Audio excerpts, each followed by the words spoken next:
And welcome once again to Investor's Edge. I'm Gary Kaltbaum, your host. Hey, thanks for being with us today. Glad you're here. Happy that you are listening. It is Monday, December 15th, 2025. Hope you had a good weekend. Happy Hanukkah. To those who celebrate, we celebrate here in the Kaltbaum household.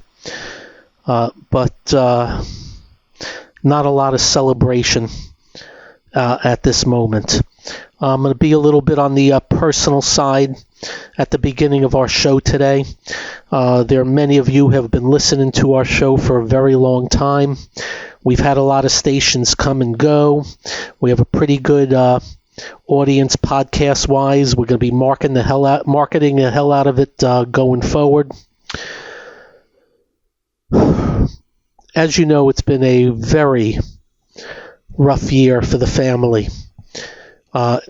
As much as the parents live into their 90s, which is amazing, and the fact that we've had so many of friends and relatives that passed away so far before my parents. So we said to you that we are relieved and heartbroken at the same time, and you all understood, because at the end it was very, very tough. And I can tell you it's been about a year.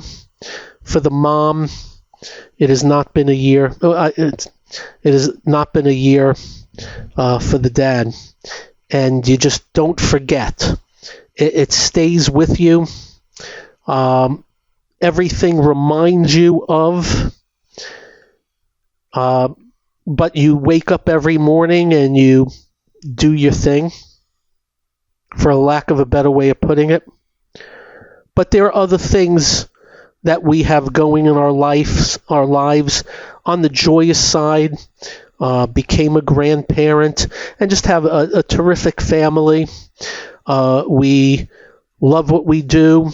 The Fox News, Fox Business people have been wonderful to me and my family throughout the years, and are amazed they continue to re-sign me. But we all get affected by the things that matter to us, right? That matter to us. And I have to tell you, as a Jew, I didn't know enough until I visited Israel the first time and found out all the bullcrap and all the lies about the country and the people there. And we've talked about that many times. And then October 7th came, and we were so heartbroken at what happened. And we are sick over all death, all unnecessary death, whether it's race, creed, or color, gender, denomination. But it hit. But then they stomped on our heads. The media would quote Hamas on the deaths in Gaza. Imagine quoting the people that committed murder, rape, and kidnapping of babies all the way up to elderly in the most vicious, vile way possible, and the media is quoting them. And then you have the colleges, where the people running the colleges allowed others to threaten lives of students on the colleges, and these ass clowns who ran the colleges go up on Capitol Hill when they're asked about it. Well, it depends on the context. I wanted to stick my foot through the TV and kick them through the teeth. And we've watched for a couple of years as people are tearing down pictures of babies that are hostages, that are in the streets yelling for the death of Jews just because they're Jewish. Just because.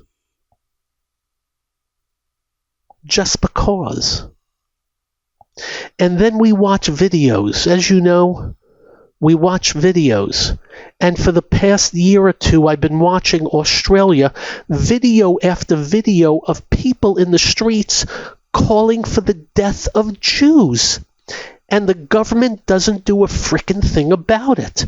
I look at videos in Canada and places like Toronto, people calling for the death of Jews, and the government doesn't do a frickin' thing about it.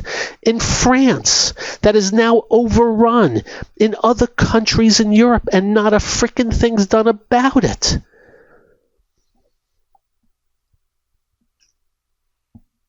And then the murders from a 10-year-old to a Holocaust survivor on Bondi Beach in Australia, in a celebration of Hanukkah. Two pricks, a father and son. One hopefully is in hell, burning like hell, and the other one in a hospital, hopefully in lots of pain. Because they were Jewish. And even more heartbreak. Some showed up today to celebrate the death and are happy about it. And you know, we always say to you on this show, tic-tac-toe. You can't debate these people, so you don't even talk to them.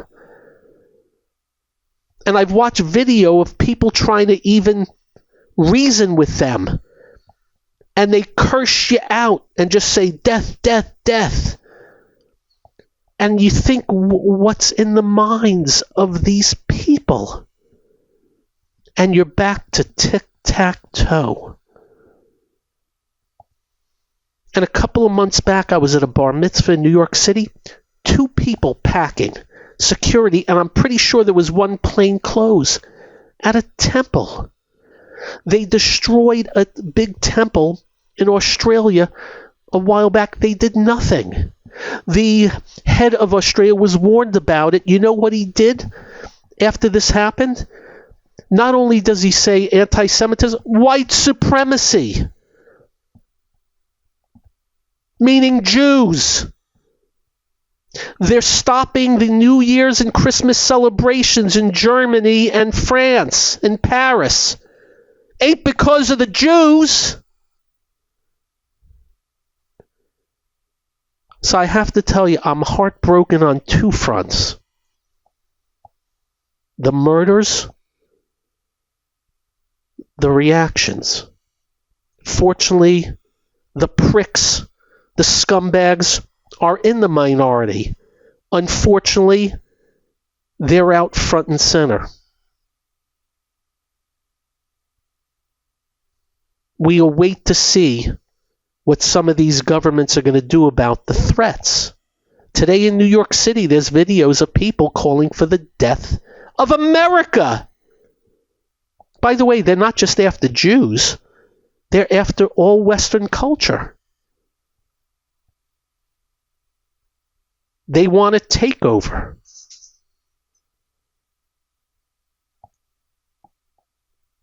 We're heartbroken for those that lost lives, their families, and everything else that now comes with it. The good man, a Muslim who saved the day in Australia, in the hospital with 2 bullet wounds. A Muslim, by the way. As we have stated, you know what these extreme scumbags do to their own people? Hurt their own. Oh, by the way, on October 7th, Muslims were killed. It's been a rough day. It's been a rough year. But I have to tell you, before we get into the markets, there's actually a little bit more. Those that know me know I'm a big professional wrestling fan. Those that know me know, and I don't pretend, I've been watching General Hospital since 1978. Those that know me know my favorite show of all time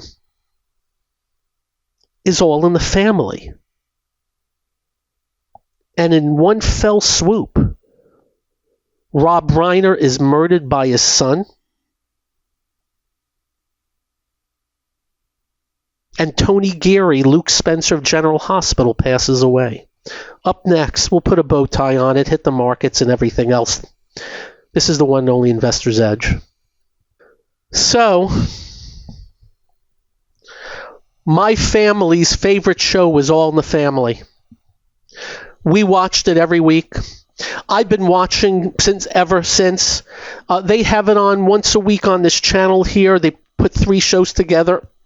I don't miss them. And of course, Michael Stivic, Rob Reiner, murdered by his son. And the stories will come out. And by the way, and his wife also, in Brentwood, California. It hit me. I was just watching this week. I was watching also a video with the Sammy Davis Jr. and Carol O'Connor. It hit me. It was such a part of my life. And then, earlier today, Tony Geary, Luke Spencer, probably the greatest soap actor, most famous of all time, passed away. I believe he was 76 or 77. He lived in the Netherlands. By the way, he was married to a man for 30 years. Nobody knew that. I had an idea. And I guess he had some surgery and complications after, and he passed away. And I'm just thinking to myself, 2 huge parts of my life, and top of my parents. And I know my wonderful dog, Winston, who's sitting right here, who's 13 and change, my big-time cancer dog, who they told me 3 years ago had 6 months. Not so sure how long that is. So I didn't know Rob Reiner. I never met Tony Geary, but man, you all know how I feel, right? We all have our favorites. Arnold Palmer, when he passed away, was a rough day for me, was my idol. Dusty Rhodes, the wrestler, was my idol. I used to jump off my parents' dresser onto the bed with a bionic elbow, imitating Dusty Rhodes when I was a kid. This whole weekend into today, you just take a step back and you just ask yourself, are you making something of your life? Are you doing good things? Are you working hard? Are you trying? You're never going to succeed all the time, but are you really trying the best you can? That's all I'm thinking about. Am I a good husband, a good father? All these things come to a head all at once. People I don't even know passing, murdered, Jews, the Jewish thing.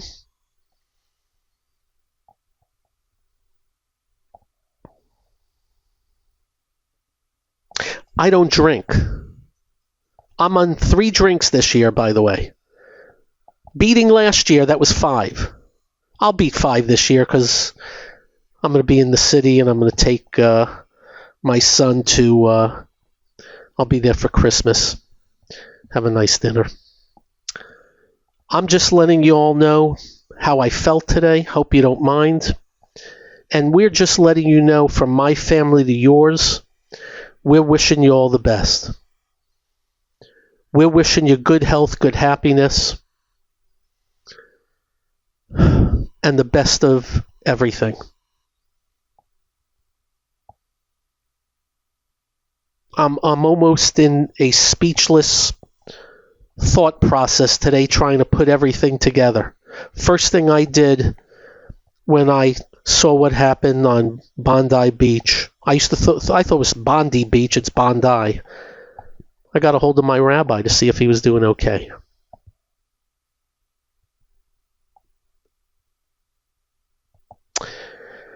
All right, kids, we move on. Hey, let's do the market, right? All right, a few things of note. Nothing's changed. There's been a real changing of the guard. I'm very worried about the artificial intelligence trade and all that comes with it. On 2 or 3 different notes. Number one, how over-owned, over-loved, and over-leveraged the trade is. Number 2, how the analyst community hold on to it even when something's down 50, 60, 70%. Number 3, I call it actuality. I ask myself questions all the time. If things were great, how has Oracle gone from 345 to 185 on the prediction of monstrous numbers? And why is their debt dropping and the price for the credit default swaps, which is insurance for that debt, rising in price? And that's Oracle. This is no fly-by-night. This is not one of those no-sales companies.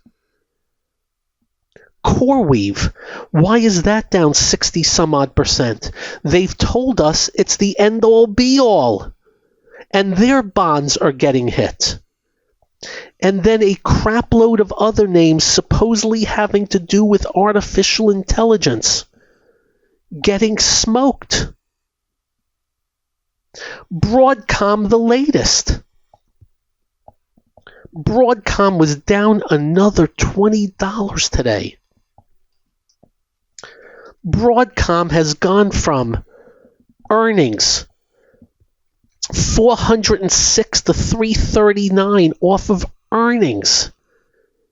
And as you know, how important is reaction to earnings to us here? It's everything. And they actually reported good numbers. But the market's looking at some things we have been talking about here. And that is, why are these stocks getting hit with such gargantuan predictions? And what about this circular trade? Hey, I'm going to invest with you. You're going to take that money and buy my stuff.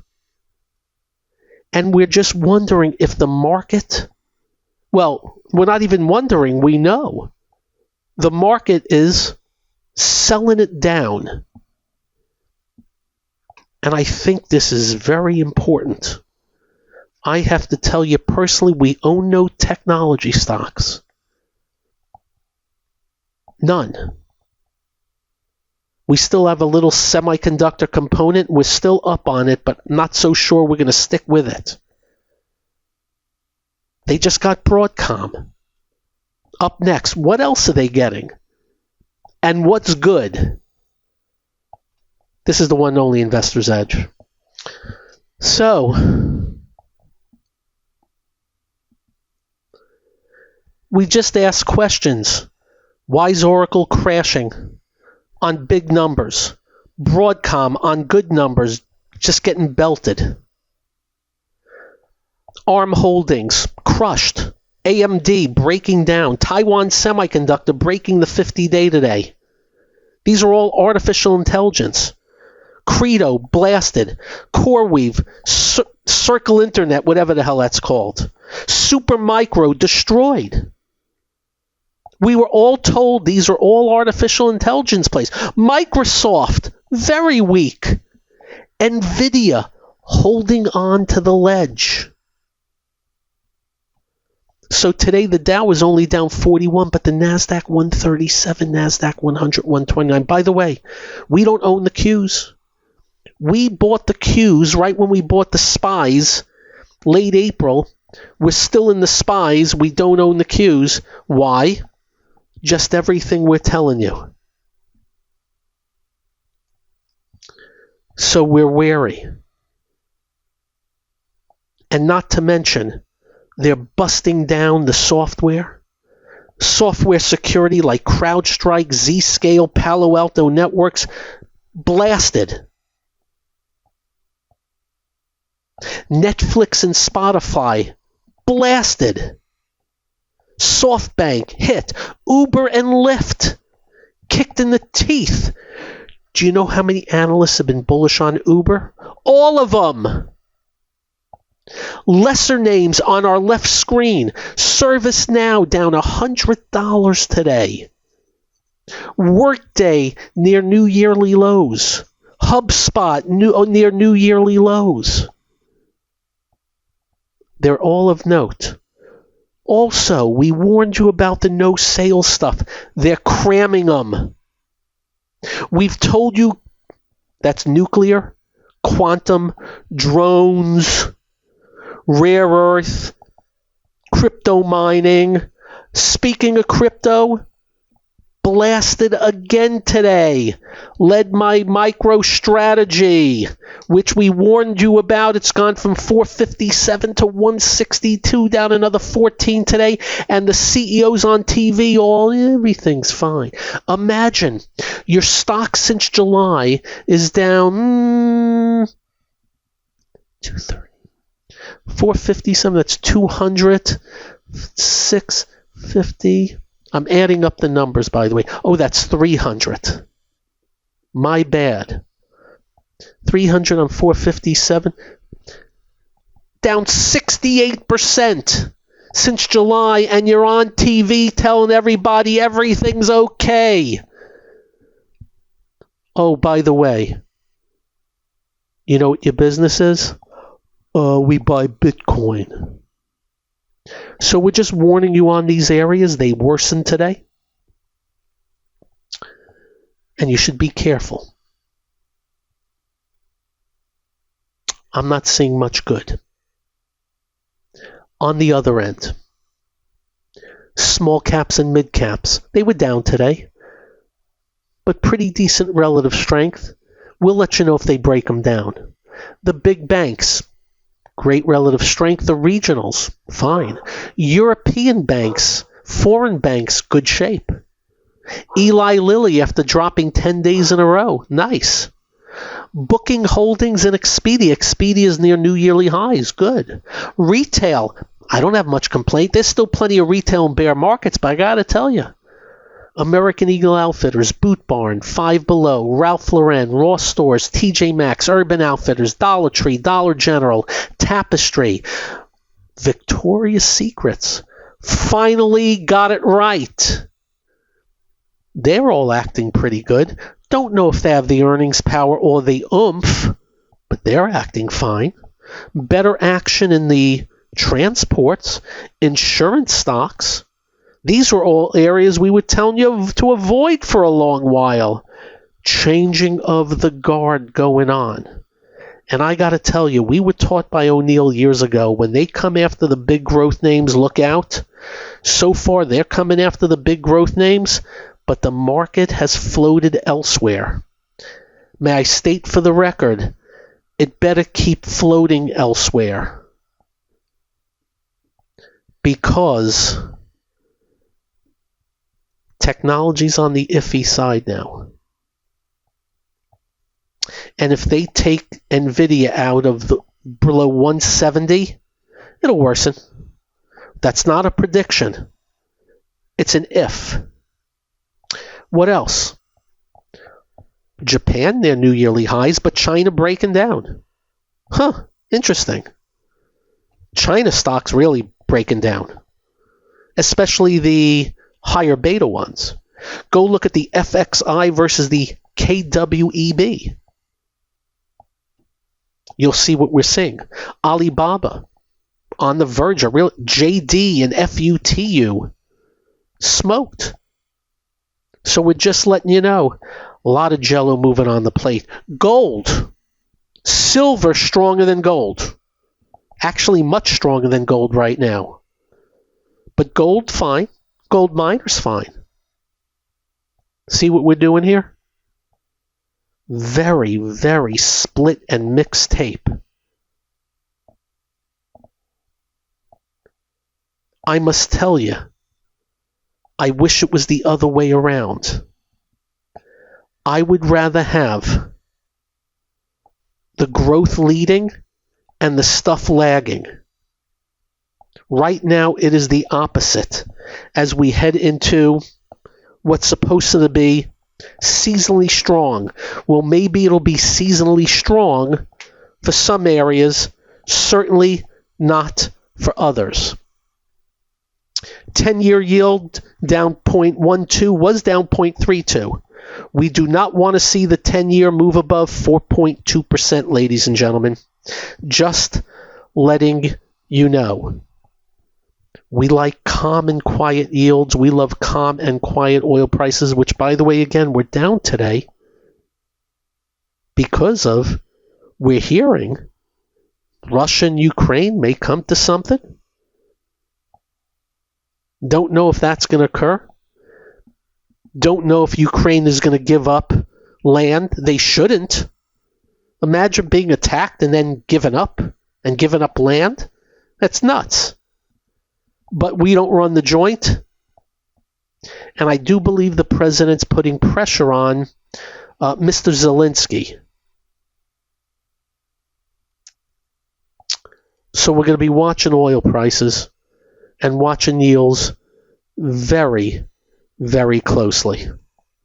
So that's a little bit of market today. Advanced declines, not good on the NASDAQ, flat on the New York. A lot of new yearly lows on the NASDAQ, kids.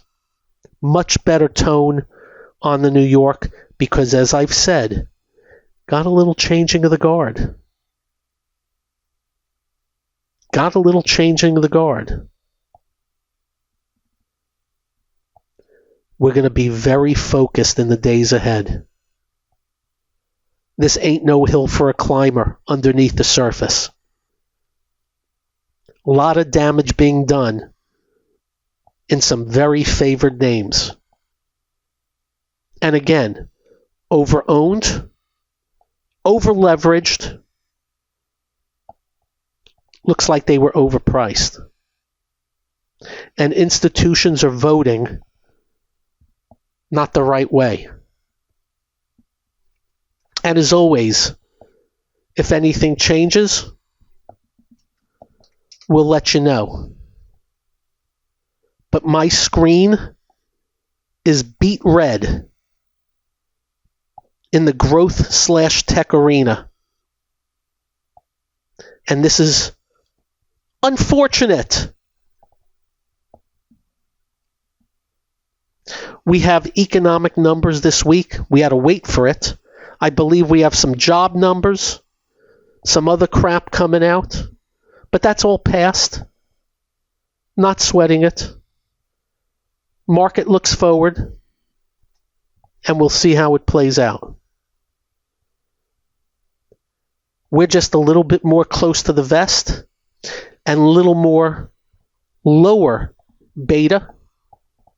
And even some of the strongest stuff, what did we tell you Friday? Some of those things were down 40 and 50 points on Friday. They bounced a little bit today, but not enough. Up next, other news of the day. This is the one and only Investor's Edge. And welcome once again to Investor's Edge.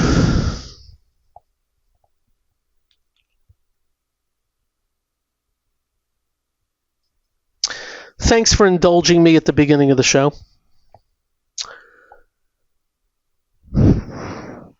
In other news,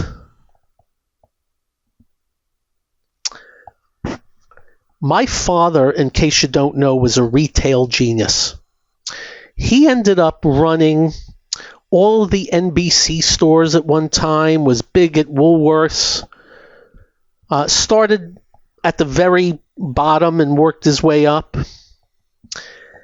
And in the midst of everything was fine, my father said to me, this is years ago, if Sears doesn't fix things up and start listening to their consumers, they are going to go the way of the dodo bird. He once told me that. He said their merchandising was wrong. How they presented things was ridiculous. And they never ever had a good focus on who was their actual consumer. That the category killers would come in and blow their doors off. Sears, once the largest retailer in the United States, is now down to just 5 locations. It marks a near total collapse for the century-old retail giant that once ruled America's malls, and before that pioneered the mail-order catalog. Founded in 1892, Sears operated 3,500 stores at its peak. A high point that came after was bought for $11 billion by Kmart in 2005. Kmart. Who screwed that place up? Oh, Eddie Lampert. Go look that one up. Go look up Eddie Lampert as he took over Kmart. Anyway, only 5 left.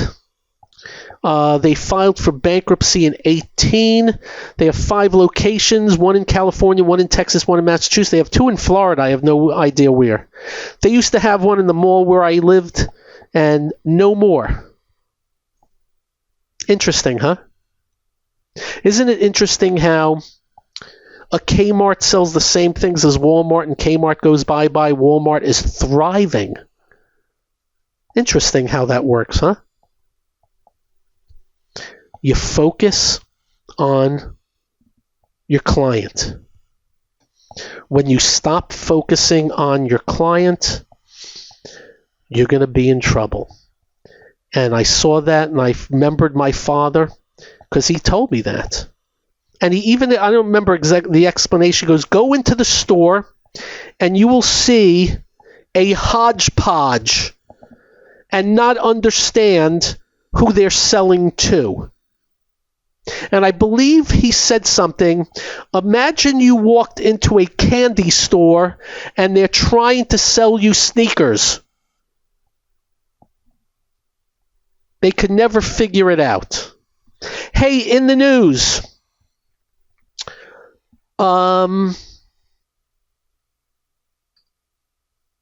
article, Trump insists tariffs will buoy the economy. But now he's on damage control. We had told you the tariffs are hurting the economy. And unfortunately, the president's messaging is all over the map now on tariffs. They're going to bring in trillions. Oh, but we're going to have to lower them. We have to get rid of those tariffs. Oh, but we have to pay off the farmers.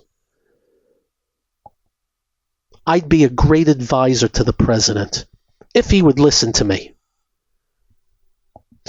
In the news, hey, we really want to thank the New York Times finally discovering the Biden border crisis. They never wrote about it for 3.5 years. But now there's a 4,000-word story by somebody at the New York Times with 14 colleagues contributing additional reporting and research, and it's very well sourced. And you know what it talks about? Everything we told you for 3.5 years.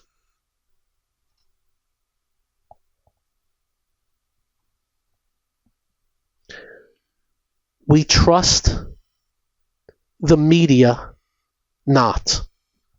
In a stupid move by this administration, they are looking to propose, not sure it's been put into gear, force tourists to the United States to hand over 5 years of social media history before they can enter this country.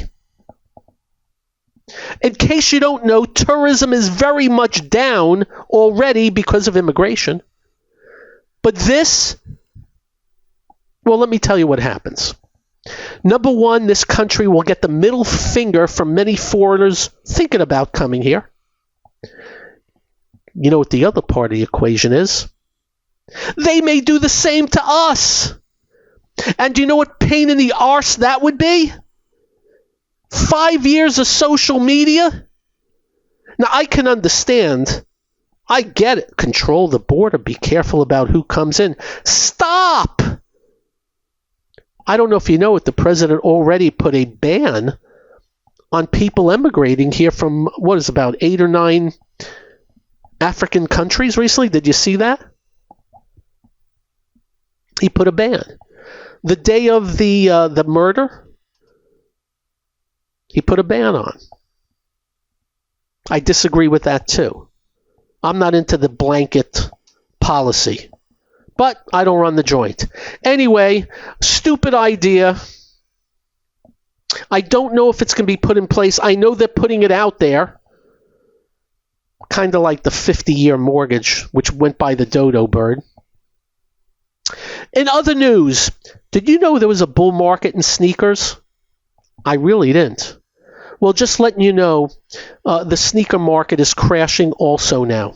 We're seeing it in the watch market. These expensive watches, the prices are crashing. Do you know there's some sneakers that were selling for $2,000?